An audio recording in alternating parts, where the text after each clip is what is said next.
But we begin tonight with more campus unrest erupting over not just the war in Gaza, but over the military-industrial complex as we know it. More on that in a minute.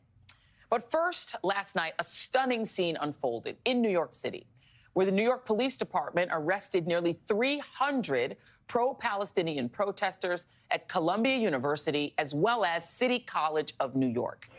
At Columbia, police stormed Hamilton Hall, an occupied building on campus, after university officials sent the NYPD, one of the most militarized police departments in America, after its own students.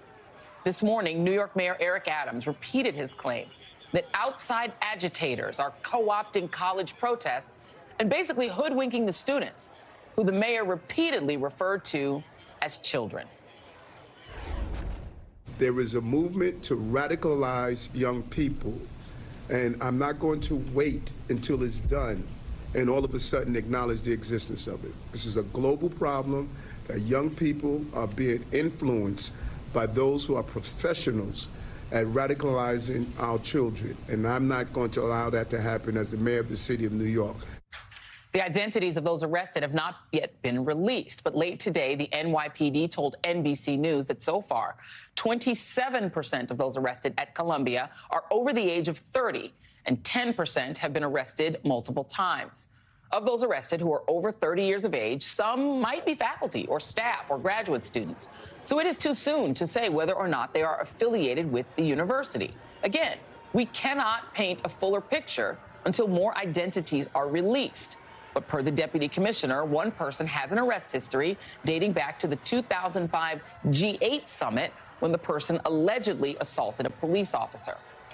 The outside agitator narrative has, however, taken off, despite Mayor Adams despite neither Mayor Adams nor the NYPD providing any evidence to back up this claim, other than the apparent use of industrial chains to barricade the doors of Hamilton Hall. Chains that happen to look exactly like the same chains marketed and sold to students by the Columbia University Department of Public Safety at a discount to lock their bikes. Which is all to say, Columbia effectively turned on its own students as negotiations between protesters and the school broke down, with the school's administration claiming they were left with no choice but to call in the police, whom they have asked to maintain a presence on campus until May 17th, 2 days after commencement. The encampment on Columbia's campus has been removed. The tents are gone. As you can see here, the green lawn is visible again, along with the markings where the tents were pitched. Of course, the protests have now metastasized nationwide on multiple campuses throughout the country. Universities now routinely are setting the police, many in riot gear, on their best and brightest. You can almost see the eagerness in law enforcement to shut down these protests, which have been mostly peaceful, but not all. Overnight in Los Angeles, there were violent clashes between the pro-Palestinian encampment and pro-Israel counter-protesters at UCLA. The LAPD said it was responding at the university's request due to, quote, multiple acts of violence. The university canceled all classes today. While in Tucson, police at the University of Arizona cleared out protesters, deploying, quote, chemical irritant munitions according to updates from the school. We know and see what is happening. But the question is why? Why are universities across the country sicking the cops on their own students and professors, essentially turning the awesome power of the state against the very leaders who will someday inherit it?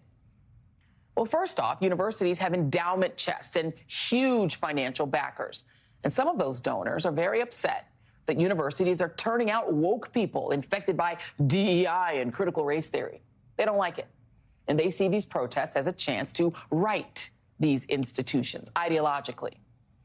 And then there are the multi-billion-dollar profits you can only see in the business of war, and how our elite educational institutions get involved. A Teen Vogue article on the history of military influence in higher education shows how the financial ties between the U.S. military and American universities stretch back nearly a century. During World War II and the Cold War, these two institutional forces relied on each other to create weapons of mass destruction and space warfare. It continues today with Michael Clare, professor emeritus of peace and world security studies at Hampshire College, saying he has noticed that the Pentagon is once again approaching various universities for help in creating weaponry, like artificial intelligence and hypersonic weapons. In fact, students are directly involved in the process of creating military weapons. Joining me now is Jelani Cobb, Dean of the Columbia School of Journalism and an MSNBC contributor. Reverend Mark Thompson, social justice activist and host of the Make It Plain podcast. And Indigo Olivier, reporter and researcher at the New Republic. Thank you all for being here. Jelani, I want to start with you. What is the status of the campus? There will be a police presence all the way through graduation. Where do things stand as of tonight?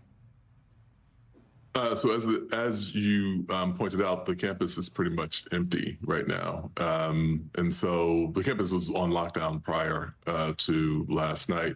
And so it's eerily quiet at this particular moment. And then Aren't classes over, Jelani? I'm sorry to interrupt you, but classes are basically over, right, this week?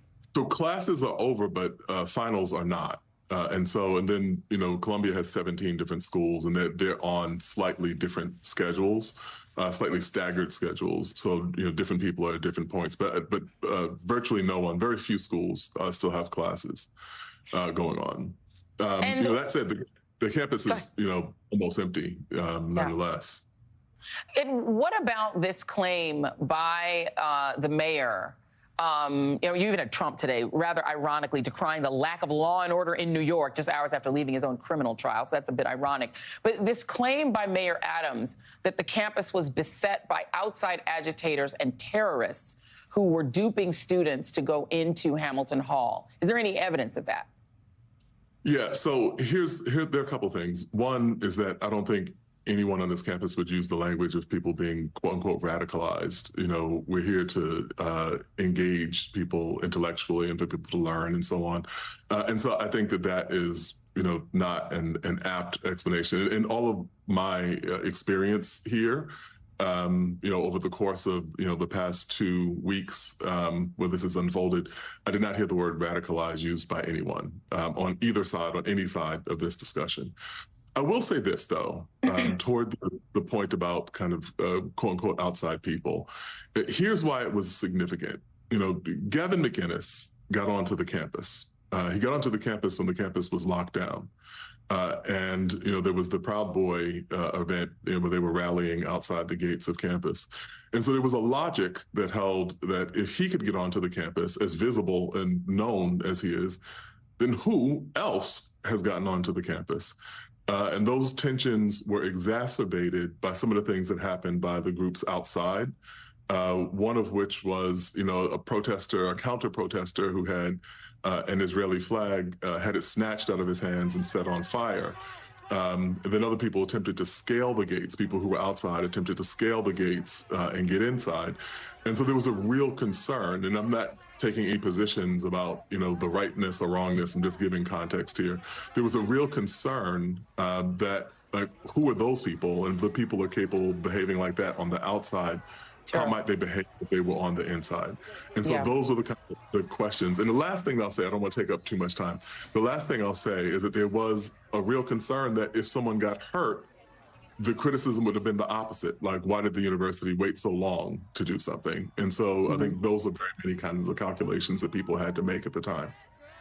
Mark, we know that obviously Fox News took full advantage of this, decrying this as New York out of control and violence, et cetera. We know people like Christopher Rufo did talk about outside agitators. The guy who created the fake moral panic over critical race theory and DEI was urging the right to get on those campuses and cause trouble, to make it bad for Biden, to turn it into a political thing. So we know that was happening. But you were actually talking to the students inside Hamilton Hall. How did things devolve to the point where police were called? Well, thanks for having me, Joy. I led a worship service there at the encampment on Sunday, an interfaith service. Yesterday, I was contacted early by Governor Hochul's chief of staff, Stacey Lynch. She reached out to see if I could assist in getting the students on the line.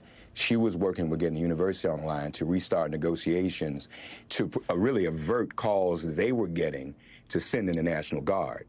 They also wanted to avoid the kind of police raid that happened last night. And so it was literally like an episode of 24. We spent all day yesterday trying to bring something together. As late as 8:30 last night, there was a plan for myself, the governor's chief of staff, Ms. Lynch, and a city government official to enter the campus, to speak with the students in Hamilton Hall, or not exactly in the hall, but just outside of it. They were going to be given safe passage to talk to us. A university official then agreed to meet with us after. While I was en route listening over the phone, there were 3 breach commands given by the police, followed by at least 3 stand-down commands by a civilian official.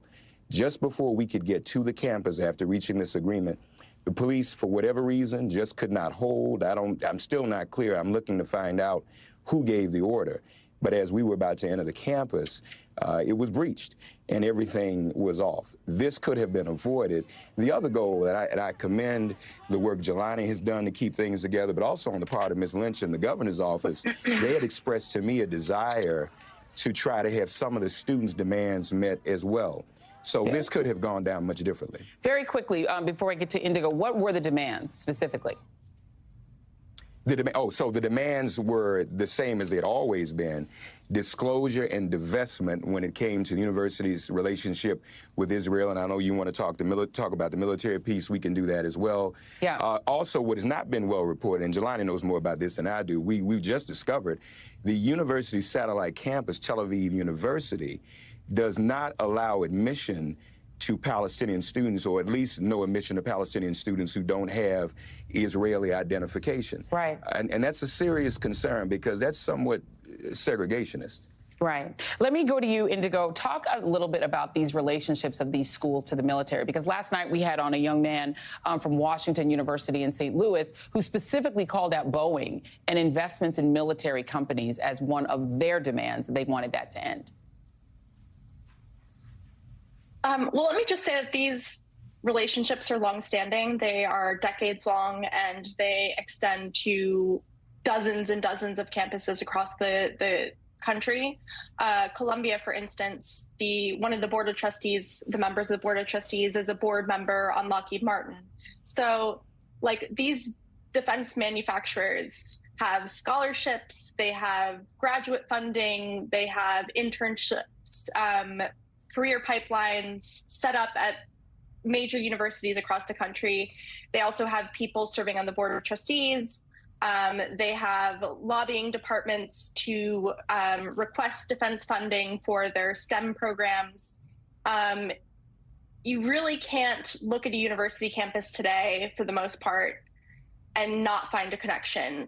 For instance, the New School, where they're protesting, both at the New School and at Parsons, a fashion university.